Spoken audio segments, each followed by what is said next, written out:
Hi there, folks, and welcome to another episode of Israel Explained. Today we'll be talking about the assassination of Saleh al-Arouri, who was the deputy commander to Hania in Hamas and was mostly in charge of running the terrorist operations in the West Bank.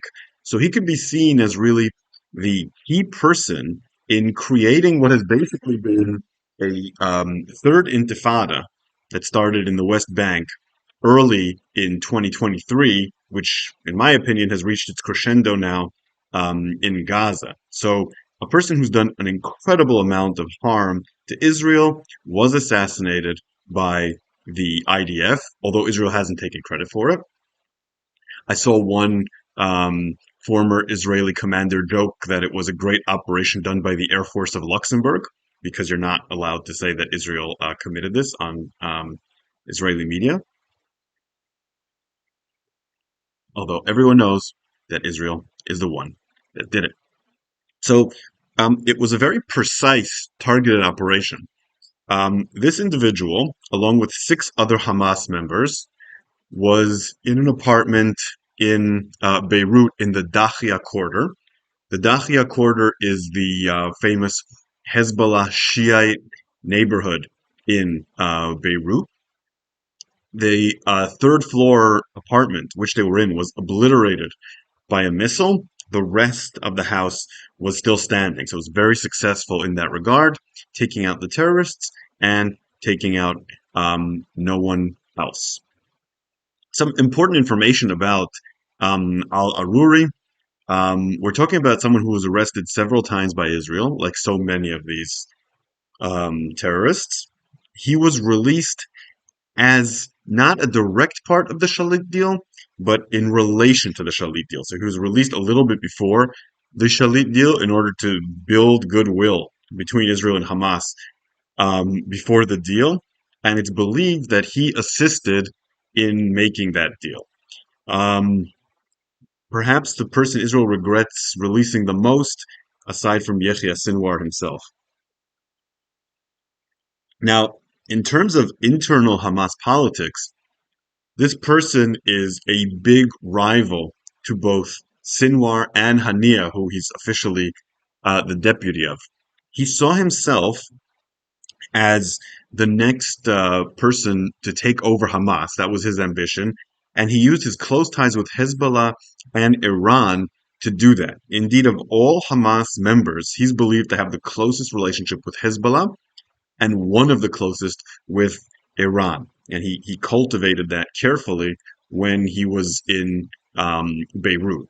Israel had had their eyes on him for a very long time, but in order to prevent an escalation with Hezbollah before this war, it had not pursued that. And Nasrallah, the commander of the head of Hezbollah, had warned that if individuals like alArouri would be targeted in the country, it would lead to a quote, a strong response, something that Israel was concerned about at the time. But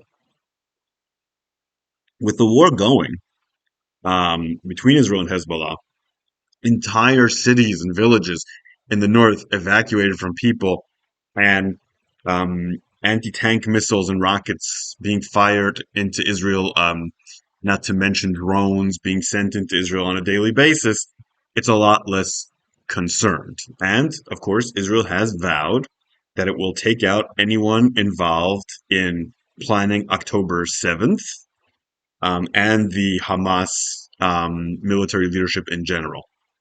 It is worth noting that according to Israeli intelligence sources, alArouri was actually not involved in the planning of October 7th. One of the reasons October 7th was so successful from Hamas's perspective is because they kept it very much on a need-to-know basis. It was a Sinwar-led operation. As we mentioned, Sinwar and alArouri were not exactly close.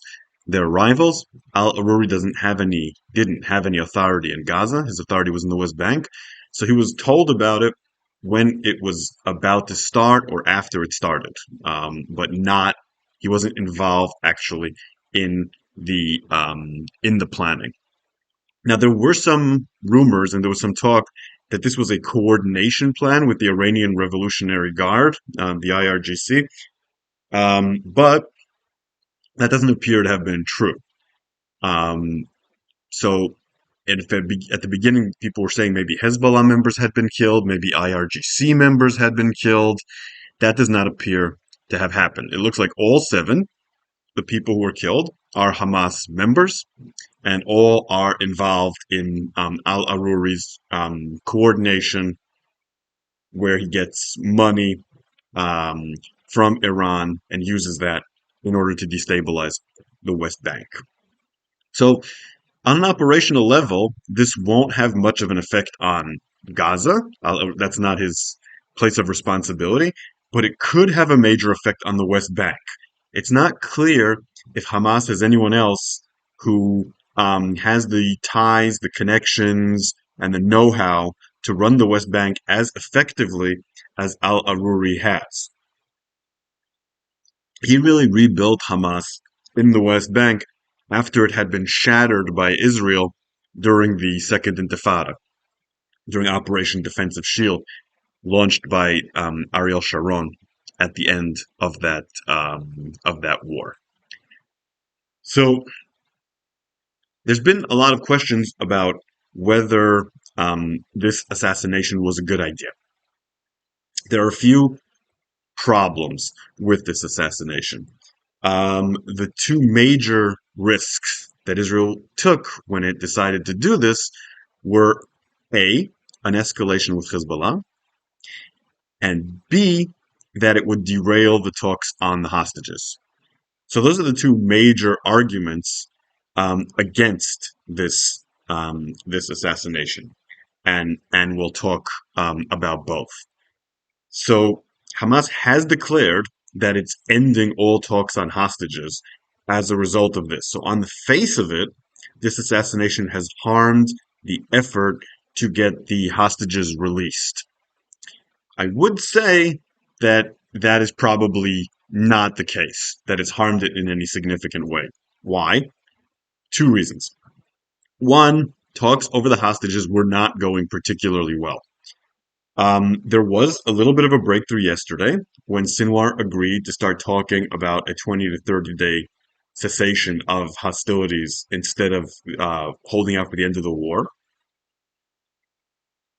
And that's a very positive development for those of us who want a hostage deal.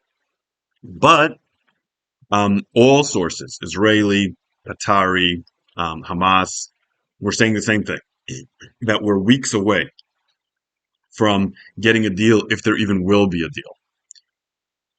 It's hard to believe that in a fast-moving war like this, the one going on in Gaza, an event like this assassination is going to have long-term effects on the negotiation. Right now, Hamas doesn't quite feel like it's where it has to be in order to agree to a hostage deal.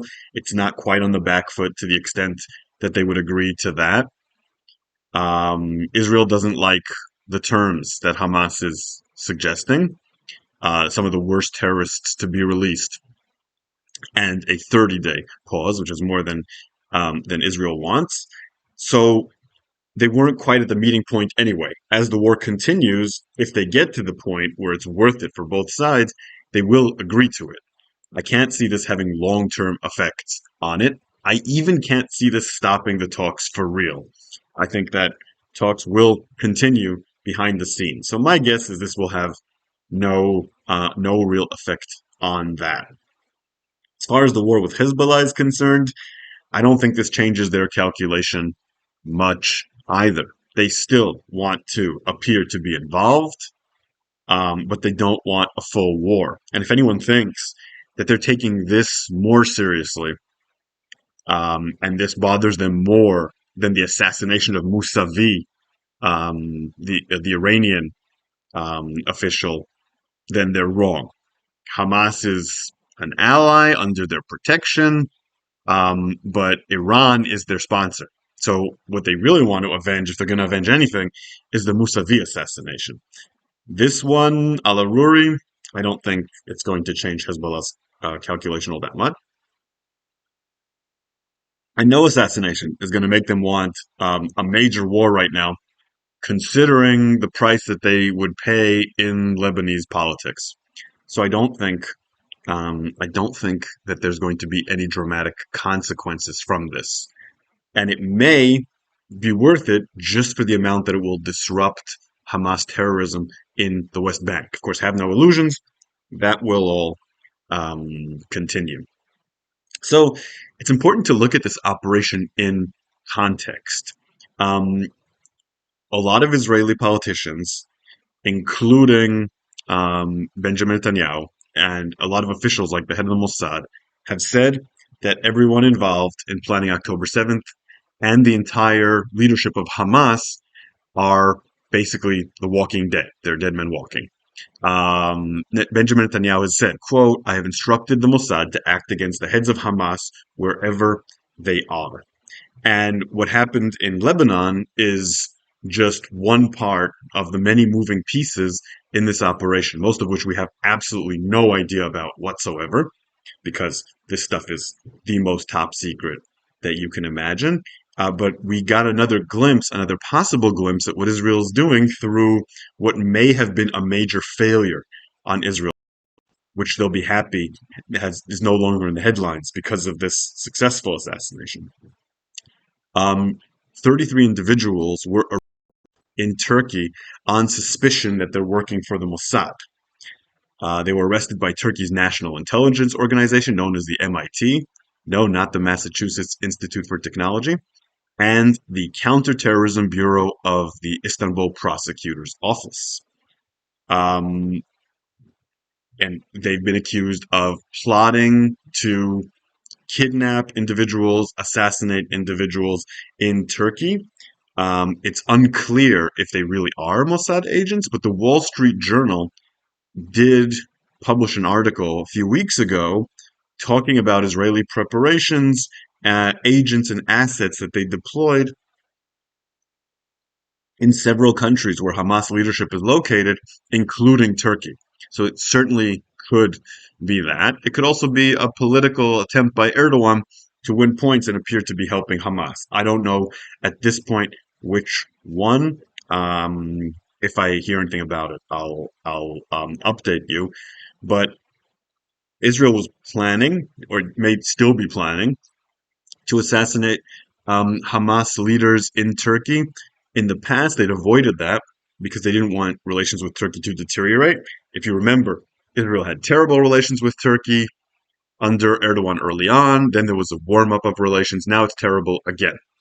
During this operation, Erdogan called Hamas freedom fighters, referred to Netanyahu as the butcher of Gaza, and called Israel a terror state. So it's fair to say that relations right now are not great, and an assassination would not make it any better. It's also worth mentioning that the great Tzvi Zamir, who was the head of the Mossad during the operation to kill everyone who was involved in the 1972 Munich Olympics massacre, just passed away. Zamir also had warned the Israeli leadership about the 1973 war, so he's considered one of the greatest intelligence men in the history of the Mossad. And the operation that occurred in Lebanon would have made this great man proud. And that operation, which was very successful, is what Israel is going to try to emulate now by taking out the entire Hamas leadership. So let's summarize this debate. A lot of people are against the Israeli policy of targeted assassination because they say that it causes a lot of diplomatic backlash. It strengthens extremism, and the individuals behind it can always be replaced. Even Mossad head Ephraim Halevi said something, former Mossad head Ephraim Halevi said something along those lines. There's a lot of truth to that. When targeted assassinations are done, they don't destroy the organization. They don't even necessarily hamper their organizational powers all that much. In the case of Hamas, there have been many assassinations, most notably that of Sheikh Yassin, um, which have not curtailed Hamas's power and its ability to execute terror attacks, because October 7th, for example, is the most lethal one they ever had. But having said that, the only way that Israel can stop October 7th from happening again is if everyone involved remembers it as a catastrophic decision that they made, a catastrophic mistake that Hamas made. That means Hamas must pay a massive price at every level. Israel's already doing that in Gaza. Um, but the leadership of Hamas has been able, the leadership abroad anyway, has been able to enjoy its, fun, luxurious lifestyles unabated. This sort of assassination makes sure that that does not happen. So, if the way the second Intifada ended was a combination of several things. It was a invasion by Israel into the West Bank, and that was very successful militarily. It was targeted assassinations against heads of Hamas. It was a siege against Arafat, the which he died during that siege. It led to such a costly price for everyone who planned the Second Intifada that there was quiet in the region. Not quiet, but there wasn't another Intifada for 20 years, or close to 20 years. Right now, the Israeli goal militarily has to be to make sure that this doesn't happen again for a very long time. Those measures help. It won't be enough on its own. The military effort, the effort to deter, the effort to hurt Hamas, while very, very important, will not prevent another one of these from happening in the long term. For that, we need diplomacy. For that, we need some kind of political horizon. And we've talked about that a lot. But without exacting a severe price against everyone who was involved in this, that diplomatic horizon probably won't work. And this might happen again. Um, and of course, there's also the natural matter of justice. Anyone who commits such crimes against the Jewish people, against the state of Israel, should die. The only exception might be if there was some kind of immense strategic price to pay. And in this case, I would argue there really isn't. I already addressed the two main concerns here. One, Hezbollah escalation. This doesn't change Hezbollah's calculation in any meaningful way. They might respond in some minor way. They might send some more rockets, maybe some rockets at big Israeli cities.